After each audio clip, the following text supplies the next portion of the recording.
The chilling reality of police brutality in America is not a recent issue. For decades, people, especially those from marginalized communities, have faced the deadly consequences of systemic racism embedded within law enforcement. Many have fought, protested, and demanded justice. Yet the struggle continues. Marcus Thompson, a successful black CEO and social justice advocate, has become one of the key figures in this battle. Through his platform, he seeks not just to talk about change, but to bring it. This is his story, one that explores complexity of police brutality, the deep scars it leaves on society, and the people fighting to end it. But Marcus' fight is more than advocacy. It's personal, as he experiences firsthand the cost of standing up for justice. Marcus Thompson never thought he'd be at the center of a movement.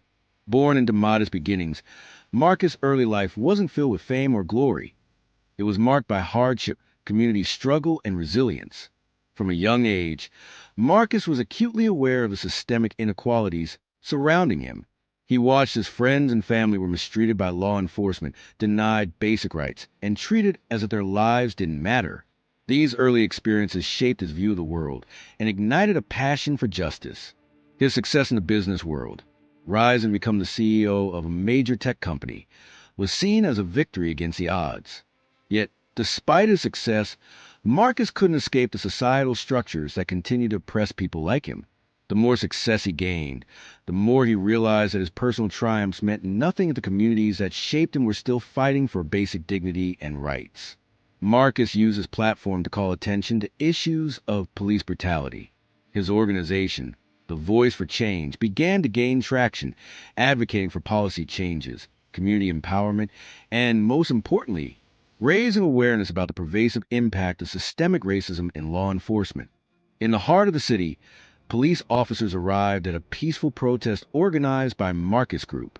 The crowd had gathered in response to the latest incident of police brutality. Another black man shot by an officer during a routine stop. It had become all too familiar. Yet each incident felt like a personal blow to Marcus. The protest was peaceful, but tensions were high. Marcus stood at the forefront, his voice cutting through the air as he led the crowd in chants demanding justice. However, as the night wore on, the police grew more aggressive. Officers moved in with riot gear, pushing back protesters and creating a scene of chaos. Marcus, who had always advocated for nonviolent resistance, was shocked when an officer grabbed him and threw him to the ground. His heart raced as he realized the personal danger now surrounding him. In the heat of the moment, as he lay on the cold asphalt, Marcus couldn't help but think of the countless people who had faced the same fate. His body ached, but what hurt the most was the realization that this wasn't just about him. It was about a system that had become so accustomed to brutality that it had forgotten the value of life. The protest was the beginning of a relentless campaign of police oppression that would soon escalate beyond the streets. In the following months, Marcus continued to speak out, fighting against the systemic racism he had grown up with. He worked tirelessly, but the more he pushed for change, the more dangerous his efforts became. Then came the devastating blow. Marcus' younger cousin, Derek Thompson, was shot and killed during a routine traffic stop. Derek had been a promising college student, someone with a bright future ahead of him. The police had claimed it was an accident, an unfortunate situation where the officer feared for his life. But Marcus knew better. Derek wasn't a threat. He was just another casualty in a war that had been going on for far too long. The police department conducted a cursory investigation, and the officer involved was clear of any wrongdoing. This injustice sent shockwaves through Marcus. It wasn't just a loss of family. It was a realization that the system he'd been fighting against had just taken someone he loved. For the first time, Marcus felt the weight of the fight in a deeply personal way. This wasn't just a battle for other people anymore. It was for his family, his community, and his own future. Devastated by Derek's death and the lack of accountability, Marcus turned his attention to the case. He knew that the official story was a cover-up, a convenient narrative designed to protect the police officer and shift blame away from the systemic issues at play. But Marcus wasn't going to let his cousin's death go unanswered. With the help of his organization and a small team of dedicated investigators, Marcus began digging deeper into Derek's case. What he found was alarming. Surveillance footage from nearby stores showed that Derek had been pulled over for a minor traffic violation, but what happened afterward didn't match the officer's report. Derek had been unarmed and compliant. The officer's actions were reckless, and it became increasingly clear that the officer had acted out of racial bias, not fear. Marcus knew that without public pressure, the police department would sweep the investigation under the rug. So he did what he did best. He rallied the people.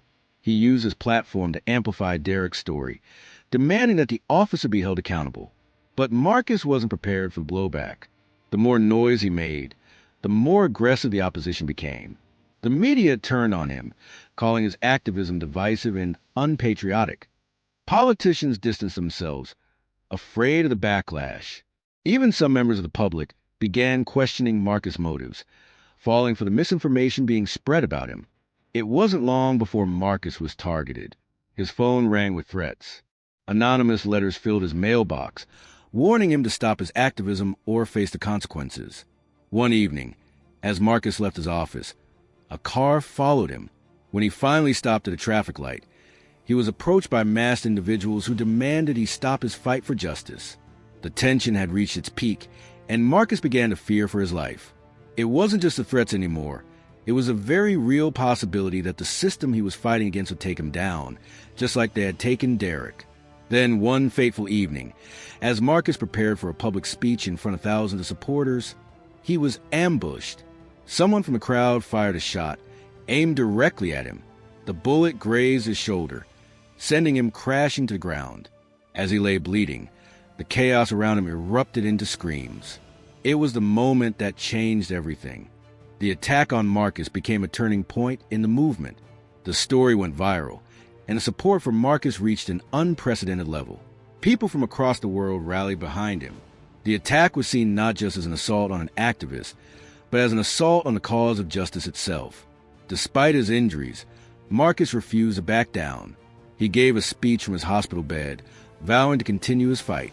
"I will not be silenced," he said, his voice steady despite the pain. "They want to silence us, but we will never stop fighting for the truth." The world listened.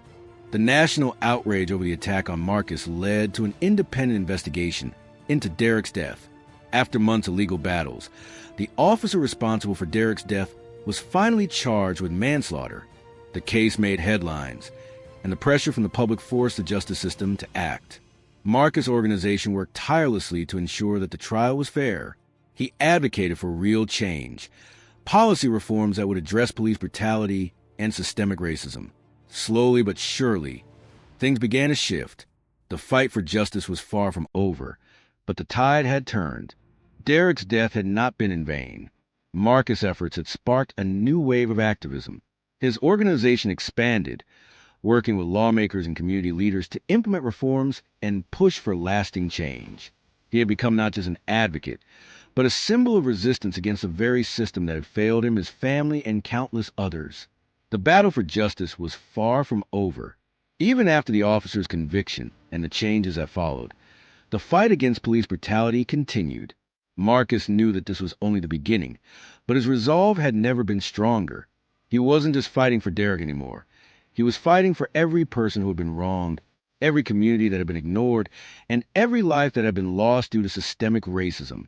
Marcus' story would serve as a reminder that change is possible, but it requires unwavering determination.